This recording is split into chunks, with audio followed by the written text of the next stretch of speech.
Thanks for checking out the video. So today I'm going to be talking about Brian Johnson's audiobook, The Lives of Brian.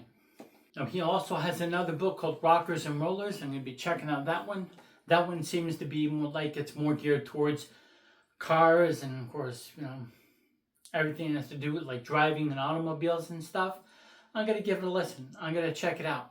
Alright, so I'm going to give you a quick little insight on it and I'm going to be reviewing it. Not really too much specifically to talk about because I want you to either get the hard copy of the cover of the book and or if you're lazy like me, listen to it on Audible. Audible's really fun and Brian Johnson does narrate it. So it's always interesting and funny to hear his Scottish accent and the phrases and words that he uses. So there's definitely some funny parts to it. Which protect you from everything from raging blizzards to pissed off polar bears. Just like with all good books, you want to know and hear more from the author. So he does go into his whole story, his whole beginning, his upbringing, his childhood, and throughout his teen years and everything. And a good amount of stuff is put in there, like he didn't have a very loving father, but he had a really good mother, and he had friends, and, things seemed good. It seemed good enough. He did a bunch of other odd jobs. And he talks about Geordie. So Geordie is the other band that he was in prior to AC/DC, for those of you who don't know. And it was a pretty good band. I mean, I don't think they were definitely too popular, too huge, but they did Top of the Pops. They did this show. They did gigs here and there. There's been videos in recent years uploaded to YouTube. I'm not sure where these videos came from, if they were authorized by him or whatnot. It just seems like other people have just uploaded them. I have no idea where they've gotten the footage because they've really never shown any of that footage on the AC/DC DVDs. But it was always cool to see and hear, and it was a good number of years ago, 7, 8 years ago. I'm not even sure to where I first heard of Geordie and, of course, Fraternity, Bond's old band.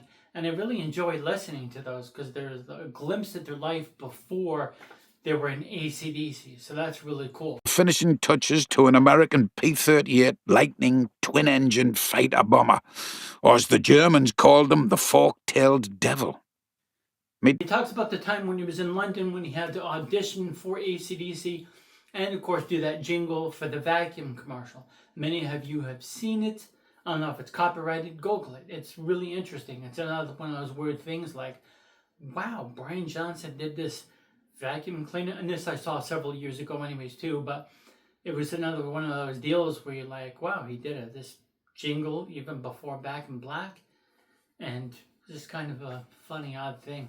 It's a good thing they didn't, say to him, oh, hey, you're going to be doing, how about you just do commercial jingles and when you pay you this much? I mean, just the timing. My point is on this, just the timing of everything, the time and place and the perfect timing and the right place at the right time. And it was just perfect for him. So it was perfect how it worked out for him because with AC/DC, with any other singer, you can't really picture. So throughout the 80s, I really never paid attention to like where albums were recorded or anything. But once I read it, I probably read it years ago, and it just flashed through me or something. But when I have read in recent years, and when I look up, like, holy cow, there's a recording studio in this place or that place, and people go there to record.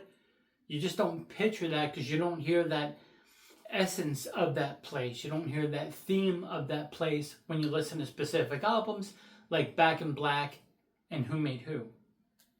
Mal.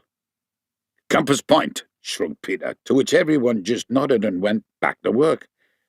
I waited a moment. I was too embarrassed to put my hand up in front of the lads, and I took Peter aside. I said, where's Compass Point? I mean, at this point in my life, my knowledge of the North East working men's clubs was unrivalled by anyone. But when it came to the world's most expensive and far-flung recording studios, I was clueless. Well, I hate to be the bearer of bad news, Brian, said Peter, looking very serious for a moment.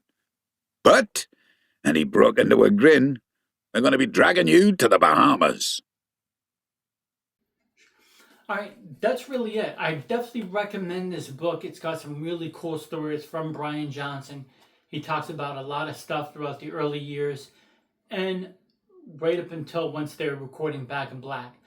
only thing I don't like about this album, he definitely forgets, or he doesn't mention, maybe he does in his other book, I don't know yet, but he doesn't mention anything from 81 onward. He went on from the Back in Black to, of course, understandably, talking about what happened with Malcolm and his hearing loss. And then he's talking about that. So that I understand, but he skips For Those About to Rock, Flick of the Switch, Fly on the Wall, Blow Up Your Video, all those other albums, even Rock or Bust and everything, he just goes right into it. And then Rods, I wanted to hear the stories of what it was like recording For Those About to Rock, their follow-up album. Did they feel the pressure, once after Back in Black was, selling wickedly? Did they, were they nervous about doing For Those About to Rock and thinking, oh geez, then we gotta match that or do something better? Or what about like Flick of the Switch and Fly on the Wall, when their sales decreased and when they went on tour and they were thinking, oh wow, people aren't really wild about us anymore. There's so many other newer bands out there. We're kind of has-beens, because that was the low point for AC/DC, from what I've heard and read. But of course, even like Fly on the Wall didn't sell that really well either. But I thought Fly on the Wall was great, and that's when I first heard them and started listening to AC/DC. But of course, as the years went on, 88's Heat Seeker, or Blow Up Your Video, and especially The Razor's Edge, and of course from there they just kind of like skyrocketed again and took off.